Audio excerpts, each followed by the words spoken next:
ഏവർക്കും നമസ്കാരം. തേനും മയമ്പും നമ്മുടെ പൈതൃകം എന്ന ഈ ചാനലിലേക്ക് ഏവർക്കും ഹൃദ്യമായ സ്വാഗതം. 1199 മേടം 1, അതായത് 2024 ഏപ്രിൽ 14 മുതൽ ഓരോ രാശിജാതരുടെയും ഒരു വർഷത്തെ വിഷുഫലങ്ങൾ എന്തെല്ലാമാണ് എന്ന് വിശകലനം ചെയ്യുന്ന ഈ പരമ്പരയിൽ ഇന്ന് നാം വൃശ്ചികക്കൂറുകാരുടെ വിഷുഫലങ്ങളാണ് വിശകലനം ചെയ്യുന്നത്. വിശാഖം, കാൽ, അനീഴം, തൃക്കേട്ട എന്നീ നക്ഷത്രങ്ങളാണ് ഈ രാശിയിൽ വരുന്നത്.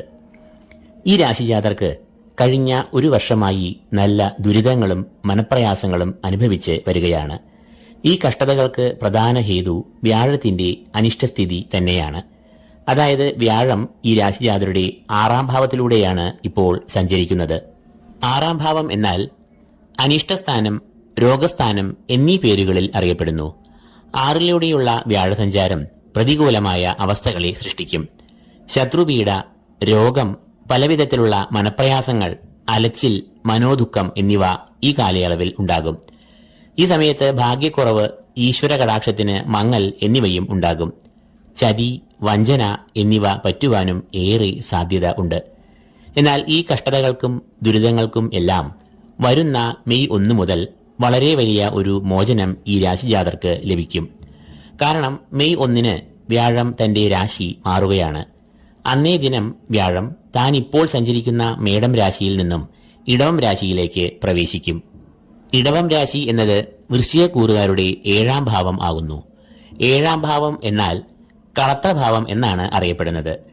6ാം ഭാവത്തിൽ നിന്നും 7ാം ഭാവമായ ഇടവത്തിലേക്ക് വ്യാഴം രാശിമാറ്റം നടത്തുമ്പോൾ സകല പ്രതിസന്ധികളും പ്രയാസങ്ങളും ഓരോന്നായി ഒഴിഞ്ഞ് കുടുംബത്തിൽ സമാധാനം, സൗഖ്യം, സന്താന സൗഖ്യം, ജീവിതത്തിൽ ആകപ്പാടെ പുരോഗതി, ഔദ്യോഗിക രംഗത്ത് ഉയർച്ച എന്നിവ കൈവരും. വിവാഹം, ഗൃഹാരംഭം തുടങ്ങിയ മംഗളകാര്യങ്ങൾ ഉണ്ടാകാനും സാധ്യത ഏറെയാണ്. വൈവാഹിക ജീവിതത്തിൽ നല്ല ഐക്യം, കുടുംബത്തിൽ സ്വസ്ഥത, സമാധാനം, പൊതുവായ സൗഖ്യം എന്നിവ വന്നു ചേരുന്ന സമയമാണ് വരുവാൻ പോകുന്നത്. വ്യാഴത്തിന് പുറമെ കേതുവും ഇവർക്ക് ഏറെ ഗുണങ്ങൾ ഈ കാലയളവിൽ നൽകും. പൊതുവെ കേതു ദോഷഫലങ്ങൾ ആണ് നൽകാറ്. എന്നാൽ കേതു ഈ രാശിജാതരുടെ 11ാം ഭാവത്തിലാണ് ഇപ്പോൾ നിൽക്കുന്നത്. 11ാം ഭാവം എന്നാൽ സർവാഭീഷ്ടസ്ഥാനം എന്നാണ് അറിയപ്പെടുന്നത്.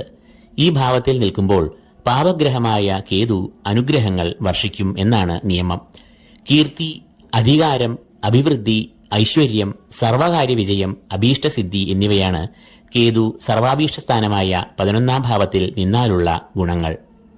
എങ്കിലും ഇവർ ഒരു കാര്യം ശ്രദ്ധിക്കേണ്ടതുണ്ട്. ഈ രാശിജാതരുടെ 4ാം ഭാവത്തിലാണ് ഇപ്പോൾ ശനി സഞ്ചരിക്കുന്നത്.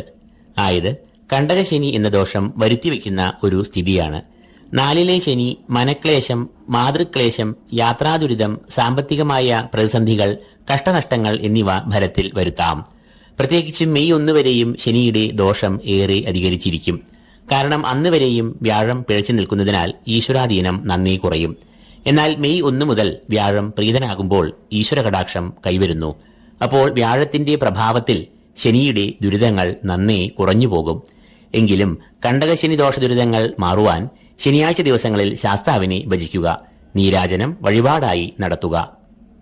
അപ്പോൾ വിശാഖം, കാൽ, അനീഴം, തൃക്കേട്ട എന്നീ നക്ഷത്രങ്ങൾ ഉൾക്കൊള്ളുന്ന വൃശ്ചികക്കൂറുകാർക്ക് ഏപ്രിൽ 14 മുതൽ തുടങ്ങുന്ന വിഷുവർഷം ഏറെ ശോഭനമായ ഒന്നാണ് എന്ന് നാം കണ്ടു. ഏവർക്കും ഈശ്വരകടാക്ഷവും നന്മകളും നേരുന്നു.